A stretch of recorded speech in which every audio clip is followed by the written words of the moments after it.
Ketika ia berusaha bangkit dan lari, sosok itu muncul dari dalam panci, terbentuk oleh tangan dan beberapa celana dalam yang hilang. Dari dalam panci yang mendidih, sosok wanita berpakaian lusuh muncul dengan wajah pucat dan mata yang kosong. Sosok itu menyeringai lalu mengulurkan tangan ke Budi. Sosok itu berkata dengan suara serak, "Enak kan kuahnya?" Assalamualaikum warahmatullahi wabarakatuh.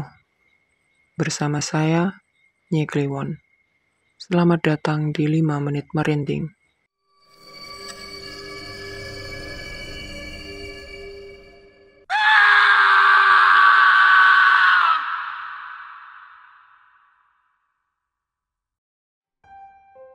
Dulu, sekitar tahun 2016, ada sebuah warung bakso kecil di pinggiran desa Kedung Banteng. Tak ada spanduk mencolok, tak ada promo diskon. Hanya gerobak tua, mangkuk pecah sedikit di pinggir, dan pria setengah baya bernama Mang Diun yang menyendok kuah dengan tangan gemetar tapi cekatan. Tapi anehnya, bakso milik Mang Diun selalu ramai luar biasa. Siang malam antrian mengular. Dari ibu-ibu hamil, supir truk, tukang bangunan, hingga pegawai bank, semuanya menyatu dalam satu tujuan. Semangkok bakso panas dengan kuah nagih tak masuk akal. Cerita ini bukan sekedar tentang bakso, tapi tentang harga yang harus dibayar seseorang demi dagangannya laris manis. Tentang malu, aib, dan kuah yang mengandung kutukan. Dan semua dimulai dari satu lembar kain yang semestinya tak pernah masuk ke dalam panci. Di sudut desa Kedung Banteng, berdiri warung sederhana beratap seng. Plang kayunya sedikit miring. Tulisannya hanya Bakso Mang Diun. Tak ada yang menyangka warung sesederhana itu bisa seramai pasar malam. Setiap sore, kursi plastik penuh, motor berjajar sampai gang sebelah. Tak jarang, orang harus berdiri menunggu giliran tempat duduk. "Lu udah nyoba bakso uratnya belum?" bisik Wahyu ke temannya Benny sambil duduk di bangku panjang. "Udah, tapi yang bikin nempel di lidah tuh kuahnya. Ada rasa yang kayak nyangkut gitu di lidah," jawab Benny sambil menyeruput sendok. Di seberang, dua ibu-ibu ngobrol sambil ngipas-ngipas pakai struk belanja. "Aku tadi minta dibungkus, Mbak. Tapi sampai rumah kok rasanya beda ya?" "Iya, aku juga gitu kemarin. Padahal kalau makan di sini tuh enak banget." Mang Diun, lelaki setengah baya dengan kumis tipis dan rambut nyaris habis di depan, cuma senyum tipis sambil tetap mengaduk panci besar di dekat kompor. "Kalau mau rasanya yang benar ya makan sini aja, Bu," ujarnya pelan. Nada suaranya datar, tapi cukup membuat yang mendengarnya jadi ragu untuk bertanya lebih jauh. Setiap malam, usai warung tutup, Mang Diun tak langsung pulang. Dia mengunci warung dari dalam, menutup semua jendela, dan diam lama di depan pancinya yang sudah kosong. Dia menatap dasar panci itu seperti orang menatap kolam tempat bayangannya sendiri yang pernah tenggelam. 7 tahun lalu, warung Mang Diun hanyalah gerobak reot di bawah pohon asam. Pelanggan bisa dihitung jari, kadang tak ada sama sekali. Hari-hari berlalu dengan kuah basi, sisa bakso dibuang, dan utang bahan yang semakin menumpuk. Sampai suatu malam, hujan deras mengguyur desa Kedung Banteng. Gerobak sudah ditutup, dagangan nyaris tak laku. Mang Diun berjalan pulang menyusuri jalanan becek. Mulutnya terus komat-kamit menggerutu soal utang bumbu dan gas yang sebentar lagi habis. Saat melewati kebun bambu di pinggir kampung, dia melihat cahaya lampu minyak dari sebuah gubuk kecil. Itu rumah Mbah Surodipo, seorang dukun tua yang dulu pernah jadi teman ayahnya. Orang-orang bilang dia sekarang hidup menyendiri, jarang keluar rumah, dan hanya sesekali membantu orang yang benar-benar terdesak. Mang Diun berdiri sebentar di depan pagar bambu yang sudah lapuk, ragu. Tapi sesuatu dalam dirinya seperti didorong atau mungkin memang tak ada pilihan lain. Hujan semakin deras. Dia masuk tanpa dipersilahkan. Di dalam, Mbah Surodipo duduk menghadap tungku. Api kecil masih menyala, dan aroma rempah pekat memenuhi udara. "Kau datang juga akhirnya," gumam Mbah Surodipo tanpa menoleh. Suara tuanya berat, serak, seperti batang kayu kering digesek batu. Mang Diun tercekat. "Sampean tahu saya mau kesini, Mbah?" Mbah Surodipo tersenyum samar. "Orang kelaparan itu bisa tercium dari jarak jauh, Diun. Sama seperti tikus sawah." Tanpa banyak basa-basi, dia meraih buntalan kain di dekat tungku dan membuka isinya. Sebuah panci tanah liat gosong dan satu buntalan kecil lagi. Isinya celana dalam perempuan. Mang Diun mundur selangkah. "Itu buat apa, Mbah?" "Kalau kau ingin kuah baksomu beda dari yang lain, rasa manusiawi tak cukup, Diun.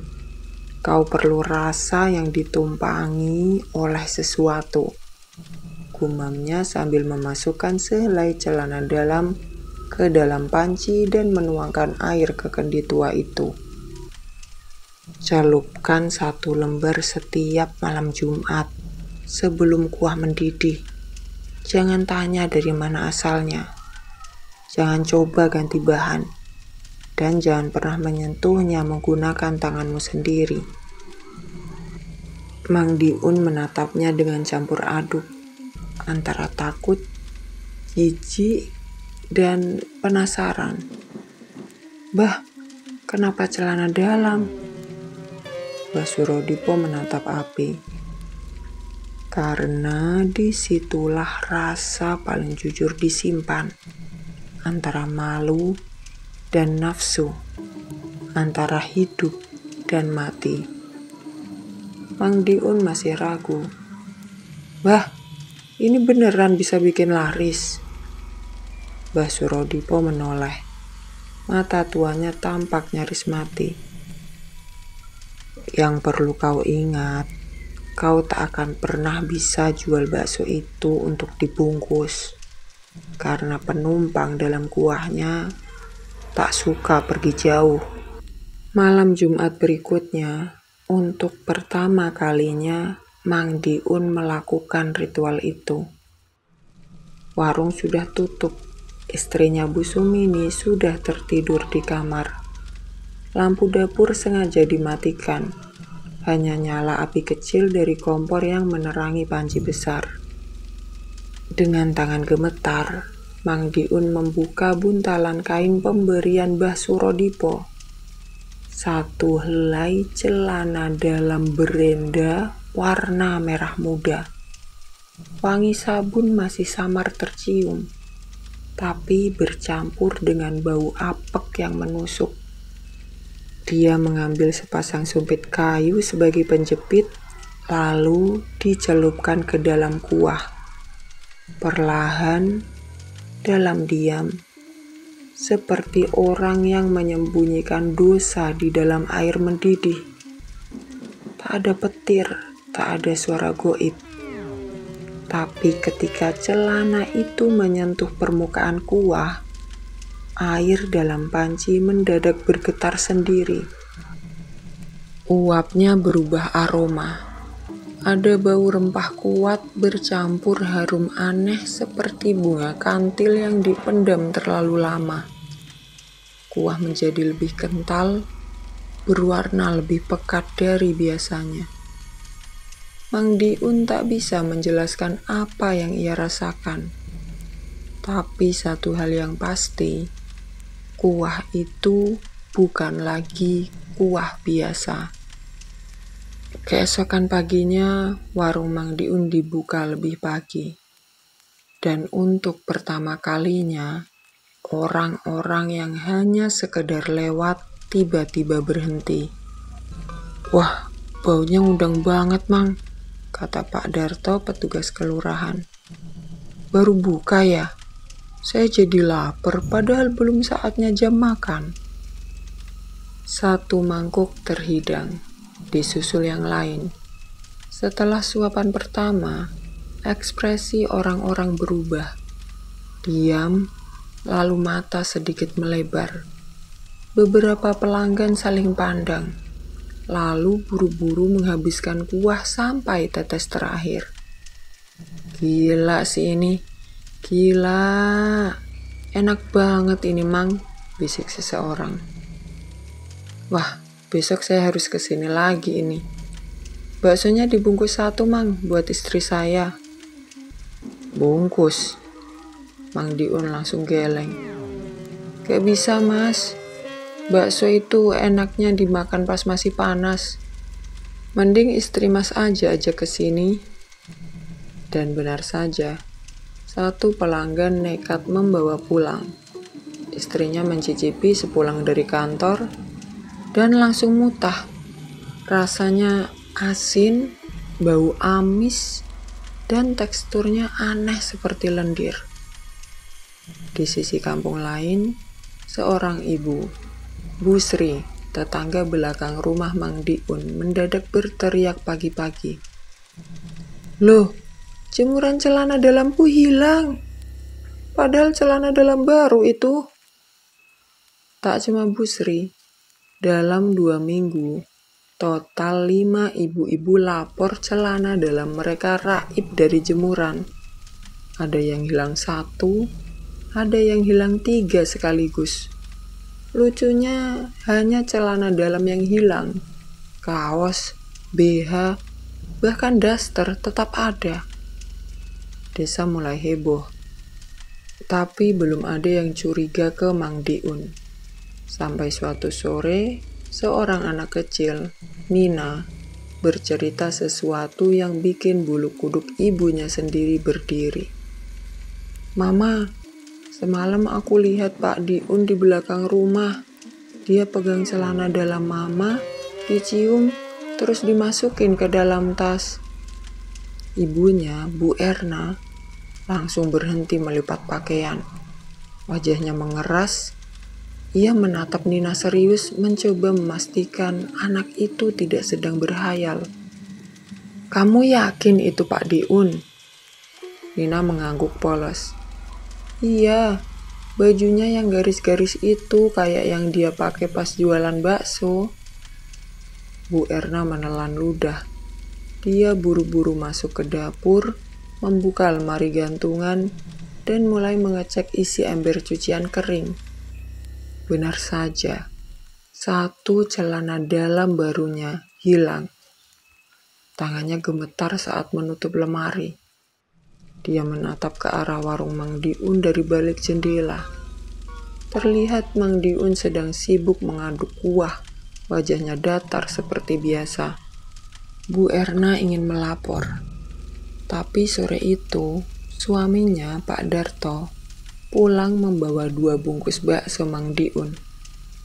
"Baru buka sore ini langsung penuh," kata Pak Darto sambil menyerahkan bungkusan. Bu Erna yang sudah kehilangan nafsu makan, hanya menatap kuah yang mulai mengental di mangkuk. Tiba-tiba ada yang aneh. Begitu membuka bungkusan bakso, bau kuahnya berbeda. Bukan sedap seperti biasanya, tapi amis dan menyengat seperti campuran air rebusan tulang busuk dan parfum murahan. Pak Darto tetap menyendok satu suapan. Tapi setelah itu dia berhenti. Loh, kok beda rasanya ya? Dia cicip lagi, tapi malah meringis. Wah, ini bukan bakso Mang Diun yang biasa loh. Rasanya aneh, kayak air got malah. Malam itu, Bu Erna hanya duduk di teras. Matanya menatap warung Mang Diun yang perlahan mulai tutup. Dan untuk pertama kalinya, dia sadar warung itu bukan cuma tempat jualan, tapi tempat sesuatu yang lain ikut dimasak di dalamnya. Malam itu, warung Mang Diun tutup lebih cepat dari biasanya. Meski pelanggan terus datang, Mang Diun mulai merasa tidak nyaman. Dia merasakan sesuatu yang tak biasa, seperti ada yang mengintai dari balik bayangannya. Pintu warung terkunci rapat, dan dia sengaja menutup tirai jendela. Di luar, suara langkah kaki terdengar, bukan dari pelanggan biasa. Suara itu terdengar asing, berat, namun tak ada yang datang. Mang Diun melirik ke arah panci besar yang sedang mendidih, mengeluarkan uap pekat yang menggoda. Kuahnya pekat, lebih kental dari biasanya. Seperti ada sesuatu yang tidak bisa dijelaskan. Semakin hari semakin berat. Ia merasa ada yang menunggunya di dalam kuah itu. Keesokan harinya seperti biasa. Joko dan Sari, sepasang suami istri yang tinggal di dekat rumah Mang Diun, datang membeli bakso. Mereka sudah menjadi pelanggan tetap. Namun hari itu ada yang berbeda. Setelah makan di warung, Joko tiba-tiba merasa pusing dan gelisah. Mang Diun, kok kayak ada yang aneh dengan bakso kali ini ya? Kata Joko mencelupkan sendoknya dengan ragu. Mang Diun hanya tersenyum tipis, tidak banyak bicara. Dia sudah tahu bahwa sekali seseorang makan bakso di sini, mereka tidak akan berhenti, terutama jika bakso itu dimakan langsung di tempat. Kemarin juga pas saya bungkus, rasanya nggak enak Mang di rumah, kata Sari menunduk, merasa tidak nyaman setelah mencicipi kuah dari bungkusan yang dia bawa pulang. Namun mereka tidak berani mengatakan lebih banyak, karena di dalam warung penuh dengan pelanggan yang lain, orang-orang yang jelas sangat ketagihan. Saat itu, Budi, seorang pemuda yang juga pelanggan setia, merasa penasaran dengan kuah yang begitu khas. Beberapa hari sebelumnya dia membeli 2 mangkuk untuk dibawa pulang. Dan benar saja, rasanya jauh berbeda. Rasanya seperti ada yang tidak beres. Jadi dia pun memutuskan untuk melakukan eksperimen. Malam itu, setelah warung Mang Diun tutup, Budi menunggu hingga malam larut. Dia menyelinap masuk lewat belakang warung, berusaha mengintip proses memasak yang biasa dilakukan Mang Diun. Dengan sangat hati-hati, Budi melihat Mang Diun keluar untuk membuang sisa kuah dalam ember. Ketika itu, Mang Diun tak menyadari bahwa Budi sudah berdiri di balik tembok mengawasi. Budi segera bergerak cepat, memasuki dapur warung saat Mang Diun tidak melihat. Dia mengambil beberapa sendok kuah sisa yang ada di panci besar, membawanya pulang dengan harapan bisa menemukan rahasia rasa yang tidak biasa. Sesampainya di rumah, Budi mulai merebus kuah yang ia ambil. Dia memasukkan sedikit bumbu dan rempah-rempah, berharap bisa meniru rasa asli bakso Mang Diun. Namun yang terjadi selanjutnya benar-benar di luar dugaan. Saat kuah mulai mendidih, sesuatu muncul dari dalam panci. Budi merasa seperti ada tangan yang meremas tengkuknya. Terasa hangat, lalu semakin berat, seperti ada sesuatu yang hidup di dalam kuah itu. Dia terkejut.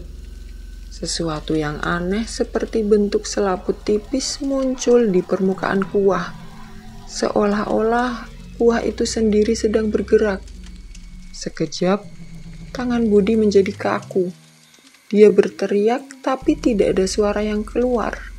Matanya terbelalak, mulutnya terbuka lebar, tapi tidak ada yang dengar suaranya.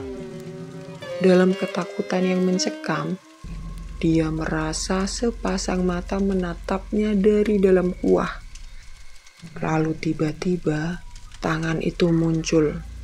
Budi mencoba menghindar, tapi tak bisa bergerak. Kuah yang mendidih seperti memanjang, menggulung seperti cacing yang menyusuri tubuhnya. Ketika ia berusaha bangkit dan lari, sosok itu muncul dari dalam panci, terbentuk oleh tangan dan beberapa celana dalam yang hilang. Dari dalam panci yang mendidih, sosok wanita berpakaian lusuh muncul dengan wajah pucat dan mata yang kosong. Sosok itu menyeringai lalu mengulurkan tangan ke Budi. Sosok itu berkata dengan suara serak, "Enak kan kuahnya?" Budi terjatuh ke lantai, pingsan. Sementara Budi masih tergeletak di rumahnya, belum sadarkan diri sejak semalam, kabar tentang kejadian aneh mulai menyebar pelan-pelan. Pagi itu, seorang ibu penjual sayur keliling, burung, lewat di depan warung Mang Diun. Dia berhenti merasa penasaran. "Loh, Mang, itu asap apa di dapurmu?" tanyanya. Mang Diun menoleh sebentar tak menjawab. Asap putih memang terlihat keluar dari sela-sela jendela dapur, padahal dapur sedang tertutup rapat. Tapi yang lebih aneh, dari arah dapur tercium bau kemenyan dan bunga busuk, bukan aroma kaldu kuah seperti biasanya. Burung mengernyit, tapi tak berani banyak tanya. Dia melanjutkan dorongannya, menatap warung itu sekali lagi sebelum belok ke gang samping. Di sudut warung, seekor kucing liar duduk di bawah bangku kayu. Dia menjilat sesuatu yang menetes dari mangkuk bekas pelanggan. Tiba-tiba kucing itu mengeong keras seperti menjerit. Tubuhnya menggigil, lalu lari terbirit-birit menabrak tiang warung sebelum menghilang di semak-semak. Seorang anak kecil yang melihat kejadian itu berteriak, "Ibu, kucingnya kesurupan!" Orang-orang mulai berdatangan penasaran, tapi Mang Diun tetap tenang, seolah tak terjadi apa-apa. Dia hanya mengambil satu ember air dan mulai mengepel lantai. Namun saat mengepel bekas tumpahan kuah, lantai berbunyi mendesis seperti disiram air panas. Seolah kuah itu bukan sekedar makanan, tapi cairan hidup yang enggan untuk disentuh. Salah satu pelanggan, seorang remaja laki-laki yang sedang duduk menunggu pesanan, memandang aneh ke arah dapur. "Pak, itu kenapa pancinya gerak-gerak sendiri?" Mang Diun menoleh perlahan. Dia mendekat ke dapur, melihat panci besar di atas kompor yang bergetar sendiri, seolah sedang diaduk dari dalam oleh tangan tak kasat mata. Dia menaruh telapak tangan di atas tutup panci, tak panas, tapi dari dalam terdengar suara lirih, seperti bisikan perempuan tertawa pelan. Mang Diun memejamkan mata sejenak. "Jangan nakal," gumamnya, pelan, entah berbicara kepada siapa. Lalu dia menambahkan sejumput garam dan 1 sendok penuh lada. Setelah itu, suara tawa itu menghilang. Hari itu, pasar desa sedang ramai-ramainya. Beberapa pembeli tampak memegang kantong plastik putih berisi bakso. Ya, warung Mang Diun mulai melayani pesanan bungkus karena banyak orang yang merengek. Salah satunya adalah Bu Tati, istri kepala dusun yang baru pertama kali mencoba karena mendengar gosip kelezatan bakso itu dari grup WhatsApp PKK. Namun, baru setengah perjalanan pulang, Bu Tati merasa kantong plastik itu mulai bergetar. Awalnya dia pikir hanya perasaannya saja, tapi saat melewati kuburan kecil di pinggir jalan, suara lirih terdengar dari dalam kantong. "Jangan dibawa pulang." Bu Tati sontak berhenti. Nafasnya tercekat. Dia tengok kanan, kiri, tak ada siapa-siapa. "Ini pasti aku kecapean aja," katanya menenangkan diri sendiri. Tapi plastik bakso itu tiba-tiba meneteskan cairan kuah dari bawah meski tidak bocor. Setibanya di rumah, dia langsung menyendok satu suapan ke mulut. Dan seketika itu juga, Bu Tati muntah. Semangkuk muntah tumpah ke lantai. Tapi bukan hanya muntah biasa. Isi muntahannya berwarna kehitaman dan berbau seperti kain dalam yang sudah berbulan-bulan tidak dicuci. Bu Tati menjerit histeris. Suaminya, Pak Karno, berlari ke dapur dan menyangka sang istri keracunan makanan. "Apa-apaan ini, Bu? Bakso apa ini? Kok kayak lendir got basi?" bentaknya sambil melihat mangkuk. Yang aneh, di antara kuah hitam itu ada sehelai benang elastis merah seperti tali pinggang celana dalam. Sementara itu, di warung Mang Diun, seorang pelanggan remaja bernama Rio nekat merekam dapur dari balik jendela. Dia penasaran, karena setiap kali bakso dibawa pulang rasanya jadi seperti bangkai. Tapi di warung rasanya luar biasa enak. Saat Rio merekam secara diam-diam, dia melihat sesuatu yang membuat ponselnya nyaris terjatuh. Mang Diun sedang mengaduk kuah dengan celana dalam berenda berwarna krem diikatkan di ujung centong kayu panjang, dan dari arah dapur suara perempuan mendengus seperti sapi melahirkan. "Tambahkan lagi." Rio menutup mulut menahan mual. Dia mundur perlahan, tapi tanpa sengaja menyenggol ember kosong. Mang Diun menoleh cepat. Matanya memerah. Kulit wajahnya seketika tampak lebih keriput. Gigi depannya mencuat seperti taring. "Kamu lihat apa? Hah?" Rio kabur secepat kilat, tak sempat mengambil ponsel.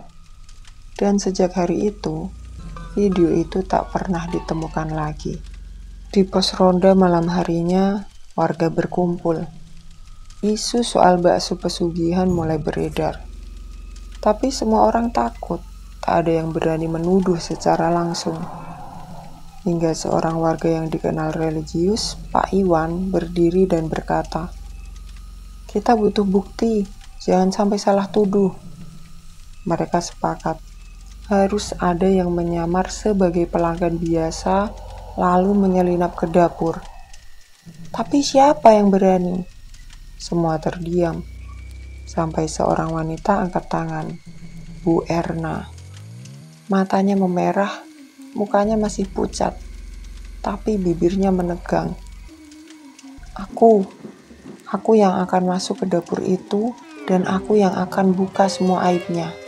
Malam Jumat, gerimis turun perlahan, seperti menyiapkan panggung untuk sesuatu yang jauh dari kata wajar. Di sudut pasar, warung bakso Mang Diun masih menyala, meski jam sudah menunjukkan lewat pukul 9. Bu Erna dengan kerudung hitam dan masker medis datang membawa termos dan kantong belanja.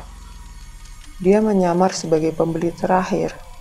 Di dalam sakunya terselip kamera kancing yang dipinjam dari keponakannya yang kerja di toko elektronik. "Masih buka, Mang?" tanyanya santai. Mang Diun tersenyum semanis mungkin. Tapi mata itu tidak pernah bohong. Seperti kucing yang tahu bahwa tikus sudah pasrah di ujung lidah. "Masih, Bu? Mau dibungkus atau makan di tempat?" "2 porsi, makan di sini aja, sekalian ngadem." Mang Diun lalu menyiapkan bakso sambil bersenandung pelan.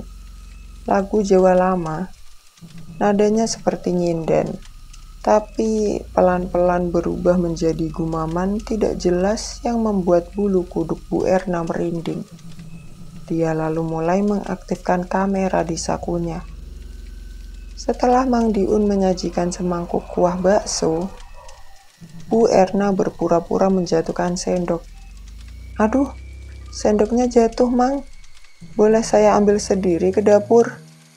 Mang Diun tersenyum aneh tapi mengangguk. "Boleh, asal jangan takut ya. Dapur saya suka ada suara-suara." Bu Erna masuk dengan langkah perlahan, dan saat itulah dia melihat dapur itu. Ruangan sempit, dindingnya hitam legam seperti gosong. Tapi yang membuat Bu Erna tercekat adalah di pojok dekat tungku tanah tergantung tali-tali nilon berisi celana dalam wanita. Ada yang masih basah, ada yang sudah kaku, ada yang sobek. Dan di atas tungku, kuah dalam panci tanah liat mendidih tanpa api. Uapnya mengandung bau amis yang bercampur wangi bunga melati busuk. Bu Erna mengangkat salah satu celana dalam dengan ujung sendok dapur, lalu menyentuh panci tanah liat itu. Sekilas dia melihat bayangan wajah perempuan menangis di permukaan kuah. "Jangan ganggu, kami lapar." Suara itu terdengar dari arah rak piring. Bu Erna refleks menoleh, dan dia melihat seorang wanita tanpa tubuh. Kepalanya saja tergeletak di atas tumpukan mangkok. Rambutnya menjuntai, matanya menatap Bu Erna tajam. Mulutnya menyeringai, tapi suaranya lirih, gemetar. "Mang Diun janji, kami bakal kenyang." Bu Erna berteriak. Tapi sebelum ia sempat lari, sebuah tangan mencengkeram lengannya dari belakang. Mang Diun. Wajahnya sudah berubah. Kulitnya bersisik, gigi-giginya tak lagi manusiawi. "Bu, ngapain ke dapur?" Erna menendang tubuh Mang Diun dan kabur sekuat tenaga. Nyaris terjatuh di ambang pintu. Tapi dia berhasil lolos keluar sambil menjerit dan berlari menuju pos ronda. Beberapa warga segera menyambutnya. "Cepat tangkap Mang Diun!" teriak Bu Erna. "Dapur dia penuh dengan celana dalam, dan kuahnya ada setannya." Tapi saat mereka kembali ke warung itu tiba-tiba lenyap. Tidak ada jejak, tidak ada gerobak, hanya bekas tanah hangus dan aroma amis terbakar. Warung Mang Diun hari itu lebih sepi dari biasanya. Tak ada antrian, tak ada keramaian. Meja-meja kosong. Hanya ada satu orang yang datang sejak pagi itu. Bu Erna, yang kini berdiri di depan warung dengan raut wajah kaku. Dia membawa sebuah kantong plastik berisi celana dalam perempuan yang dia temukan dalam tong sampah di belakang warung Mang Diun sore kemarin. Dengan suara pelan tapi mantap, Bu Erna berkata, "Maaf, Mang, saya sudah tahu semuanya." Mang Diun yang sedang menuang kuah ke panci besar berhenti sejenak. Lalu dia menoleh, tersenyum lebar. Senyum yang entah kenapa terasa lebih menyeramkan dari biasanya. Sudah tahu apa, Bu? Jangan pura-pura. Saya tahu soal pesugihan itu. Celana dalam, kuah yang gak boleh dibungkus, suara-suara aneh dari dapur. Saya bukan satu-satunya yang curiga, Mang. Lalu dari belakang Bu Erna, mulai berdatangan beberapa warga. Pak RT, Darto, Sari, dan bahkan Pak Lurah. Semua wajah mereka penuh tanda tanya dan kemarahan yang tertahan. Pak RT maju selangkah. Kita minta sampean buka dapur itu sekarang juga, Mang. Kalau sampean gak ngaku hari ini, kami akan panggil polisi dan ustadz. Kita bongkar semuanya. Mang Diun berdiri lama sebelum akhirnya menaruh sendok sayurnya ke dalam panci. Dia membuka celemek lusuhnya dan berjalan perlahan ke arah pintu dapur. Terserah panjenengan semua, katanya pelan. Tapi jangan salahkan saya kalau kalian lihat hal yang tak bisa kalian lupakan. Pintu dapur dibuka. Semua orang menahan nafas. Di dalam ruangan itu tidak ada sesajen, tidak ada altar batu, tidak ada dukun. Tapi ada tumpukan panci tanah liat berisi cairan hitam pekat. Di sisi lain, sebuah rak kayu penuh dengan buntelan kain batik. Saat Pak RT mendekat dan membuka salah satunya, bau amis menyengat langsung keluar. Celana dalam, berbagai warna dan ukuran. Ada yang masih wangi, ada yang sobek, bahkan ada yang tampak seperti milik anak-anak. Bu Erna menjerit tertahan. Sari mundur sambil menutup mulut. Pak Lurah langsung memanggil seseorang di ponselnya. Kemungkinan polisi. Sementara Mang Diun hanya berdiri, menatap semuanya dengan wajah datar. Sampean semua cuma tahu makan, gak tahu perjuangan orang jualan. Dengan cara begini, Pak, hardik Darto. Mang Diun tertawa pendek. Saya cuma manusia biasa, laparnya sama, ambisinya juga sama. Kalau sampean di posisi saya, mungkin juga akan ngelakuin hal bahkan yang lebih buruk dari saya. Saat itu, sirine mobil patroli mulai terdengar dari kejauhan. Mang Diun tak berusaha kabur. Dia duduk di kursi kecil di belakang warung, menyalakan rokok dan memandang langit. Kuah terakhir sudah siap, katanya. Polisi datang dengan 2 mobil. Mang Diun tidak melawan. Dia duduk tenang sambil menyeruput kopi dari gelas plastik. Seolah dia memang sudah menunggu saat ini tiba. Nama lengkap? Tanya salah satu petugas sambil memborgol tangannya. Sadiun Putra, tapi orang kampung manggil saya Mang Diun, Pak. Pelanggan sampean banyak, Mang. Gumam petugas itu lirih sambil menahan rasa mual saat lewat dapur dan mencium bau kuah yang tajam bercampur aroma celana dalam basah. Mang Diun hanya tersenyum. Saya nggak maksa siapapun makan, Pak. Mereka datang sendiri ke sini setiap hari. Seminggu kemudian warung bakso itu disegel. Tulisan besar bertinta merah bertuliskan "Dalam penyidikan" tertera di pintu warung. Berita Mang Diun menyebar cepat, bukan hanya di desa, tapi sampai ke kota. Media lokal bahkan menuliskan judul clickbait seperti "Bakso celana dalam, rahasia laris Mang Diun akhirnya terbongkar", atau "Rebusan nafsu dan pesugihan, kuah bakso celana dalam digrebek". Pak RT sampai pusing setiap hari didatangi wartawan. Anak-anak dilarang lewat depan warung. Dan yang paling menyakitkan, sebagian warga mulai mengaku ketagihan dan malah mencari tukang bakso lain yang bisa menyamai rasa kuah dosa Mang Diun. Tapi tak ada yang bisa menyamai. Bahkan beberapa pelanggan mengaku sejak Mang Diun ditangkap, mereka sering merasa mual, pusing, dan tidak nafsu makan. Sampai suatu hari, Pak Lurah membuat keputusan. Warung Mang Diun harus dibongkar. Hari pembongkaran.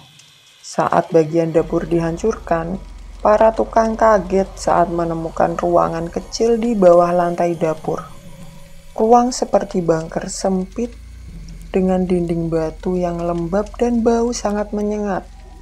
Di dalamnya ada tumpukan kantong plastik, masing-masing berisi pakaian dalam, beberapa boneka kecil, rambut perempuan, dan beberapa foto pelanggan Mang Diun dengan mata yang disilang tinta merah.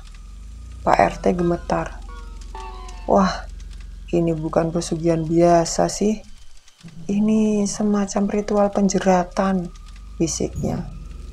Salah satu pekerja pingsan saat menemukan sebuah buku catatan lusuh yang berisi tulisan tangan Mang Diun. Setiap celana dalam punya rasa. Yang bercinta semalam rasanya asin. Yang baru patah hati rasanya gurih. Yang masih perawan rasanya manis sedikit pahit. Mang Diun divonis 8 tahun penjara. Bukan karena pesugihan, tapi karena tindakan tidak senonoh, pengambilan barang pribadi warga, dan pencemaran makanan. Tidak ada pasal untuk pesugihan, karena hukum tidak bisa menjangkau dunia yang tidak kasat mata. Kadang, kejahatan paling gelap tidak selalu dilakukan dengan darah dan senjata, tapi dengan niat tersembunyi, dibungkus senyuman, disajikan dalam mangkuk hangat yang kita santap tanpa curiga. Mang Diun bukan hanya menghina rasa percaya orang-orang yang makan di warungnya. Dia melanggar batas kemanusiaan, mencampur ambisi dengan kotoran ritual yang tak bisa dipahami nalar. Dan meski hukum tidak bisa menyentuh dunia goib, manusia tetap harus bertanggung jawab atas perbuatannya di dunia nyata. Karena setan bisa membisikkan, tapi yang memutuskan tetap manusia itu sendiri.